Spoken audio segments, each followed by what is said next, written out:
Imagine a place so vast that it could fit entire countries inside it. Yet for centuries, it had no government of its own. A place where the people lived by their own traditions, yet had no say in how their land was run. This was life for the Inuit of the Arctic before the creation of Nunavut. But how did this territory come to be? What challenges did the Inuit face? And why did they fight so hard to gain control of their own land?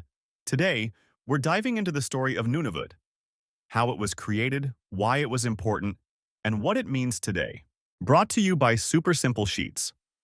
From coast to coast, worksheets that work. Discover the full range of what we offer at supersimplesheets.com. What is Nunavut? Nunavut is the newest and largest territory in Canada, covering over 2 million square kilometers, about 1/5 of the entire country. It is home to breathtaking landscapes, from vast tundras to icy fjords, and wildlife like polar bears, caribou, and narwhals. But Nunavut is more than just land and nature. It is home to the Inuit, who have lived there for thousands of years. Before Nunavut was created, this land was part of the Northwest Territories, a massive region controlled by the federal government. The Inuit had no territory of their own, and decisions about their land and way of life were often made without them. Over time, they realized that to protect their culture and future, they needed control over their own land. Why did the Inuit want their own territory? For thousands of years, the Inuit lived off the land, hunting, fishing, and traveling across the Arctic. But when Europeans arrived, things changed. Fur traders, explorers, and missionaries brought new goods and ideas, but they also disrupted traditional ways of life. In the 20th century, the Canadian government made major decisions that affected the Inuit, often without consulting them. Many were forced to move into permanent settlements, leaving behind their nomadic lifestyle. Residential schools took Inuit children away from their families, forbidding them to speak their own language. The government also made decisions about hunting, land use, and resource development that did not consider the needs of the Inuit. By the mid-20th century, Inuit leaders realized that if they wanted to protect their culture, language, and way of life, they needed a government that truly represented them. The long journey to Nunavut.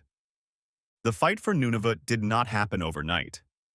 In the 1970s, Inuit leaders formed organizations to push for land claims and political rights. One of their main goals was to create a territory where the Inuit could govern themselves and make decisions that benefited their communities. After years of negotiations, the Inuit reached an agreement with the Canadian government in 1993.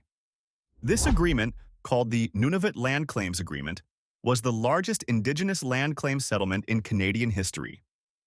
In exchange for giving up some land rights, the Inuit gained control over a huge portion of the Arctic and secured rights to manage their land, water, and resources. The final step was political, creating a new territory. On April 1, 1999, Nunavut officially became Canada's third territory, marking a historic moment for Inuit self-governance. How Nunavut is governed today. One of the most unique things about Nunavut is its government. Unlike other provinces and territories, Nunavut has a consensus government, which means there are no political parties. Instead, members of the Legislative Assembly are elected as individuals, and they work together to make decisions.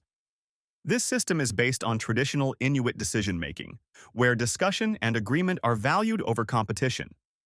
The government of Nunavut also focuses on preserving Inuit culture, language, and traditions.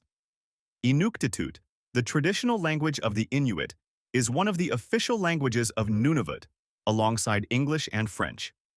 The territory also has policies to encourage Inuit employment and leadership in government. Challenges and opportunities. While the creation of Nunavut was a major achievement, the territory still faces many challenges. It has some of the highest costs of living in Canada, with food and supplies being extremely expensive due to the remote location. Many communities do not have access to year-round roads, meaning supplies must be flown in, making everything more costly. Housing shortages are another problem, with many families living in overcrowded homes.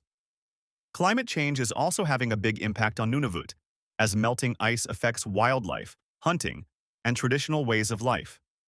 Despite these challenges, there are many opportunities for growth. Nunavut's economy is growing, with industries like mining, fishing, and tourism providing jobs. Why Nunavut matters? The creation of Nunavut was more than just drawing new borders on a map. It was about recognizing Inuit rights and giving them a say in their own future. It was a historic moment for Indigenous self-governance in Canada and a step toward reconciliation. Today, Nunavut continues to evolve, balancing tradition with change and working towards a stronger future. Thanks for watching. Simplify your teaching journey with super simple sheets. Across Canada, we're known for our ready-to-use, curriculum-aligned worksheets. Dive into our educational solutions at supersimplesheets.com.